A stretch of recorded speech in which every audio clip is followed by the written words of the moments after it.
انا على طول حياتي يا جدعان بشوف الناس بيجي لها جفت هدايا او جفت اعلان، تمام؟ يعني مع الشخص نفسه، اللي هو ينفع مع الشخص نفسه. اول مره اشوف حد يجيب جفت لحد ما ينفعش ليه خالص، هو لحد تاني بس هو اتلخبط. هو تقريبا اللي كان بعت الجفت ده كان احول.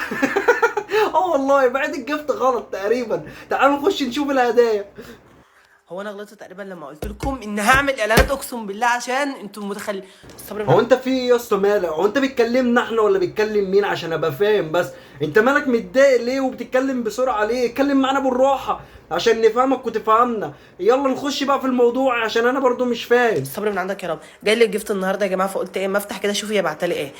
خمنوا كده يا جماعه، بعتلي اعمل لها اعلان لايه؟ ما اكيد يا زميلي بعتلك كريم شعر، لبس، الدنيا الجميله دي بتاعت الرجاله. ما اكيد بعتلك حاجه بتاعت تخص الرجاله، اكيد مش هتبعت لك حاجه ما تخصكش عشان نبقى متفقين يعني، ولا عندك كلام لا، تاني؟ شوف يا جماعه بعتلي. بعتلي اعمل اعلان ليه يا جماعه؟ كريم تكبير.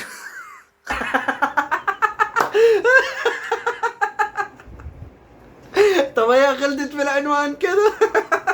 رجع لها الجبت ده يا اسطى مش بتاعك.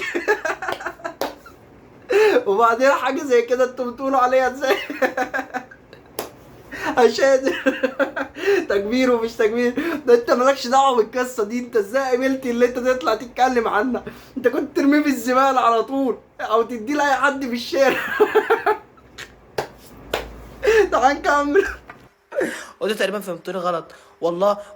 انا لما حد بيجي يبعت لي بقول له ابعت لي، ما بختارش، بقول هو له يا صاحبي ابعت لي ايه وما بختارش؟ ما انت كده بتختار، انت كده بتختار، انت كده بتثبت لهم التهم عليك يا سيدي المتهم، انت المتهم. انت كده بتثبت الموضوع.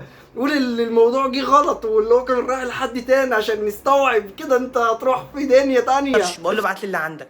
لا بعتها لي ده في الجيفت. والله اجربهم لك عليا انا ولا اعمل ايه؟ بجد والله اجرب. اه جربهم. اه اجربهم عليك طبعا. مش بعتهم لك، اجرب دلوقتي. طب يا فنان، هو بيكبر بعد شهر ولا شهر؟ بيكبر بعد شهر ولا شهرين؟ والله اجربهم عليا انا ولا اعمل ايه؟ انتوا دماغكم تعبت. قالوا يا جماعه. هو انت بعد كل ده انت عايزهم يعقلوا؟ ده مفيش عقلان يابا في الموضوع ده، مفيش خالص. هو الدماغ طارت، في نص طار وفي ربع ضارب كده. الناس دي مش نافعه. اهم حاجه لما تجربوا.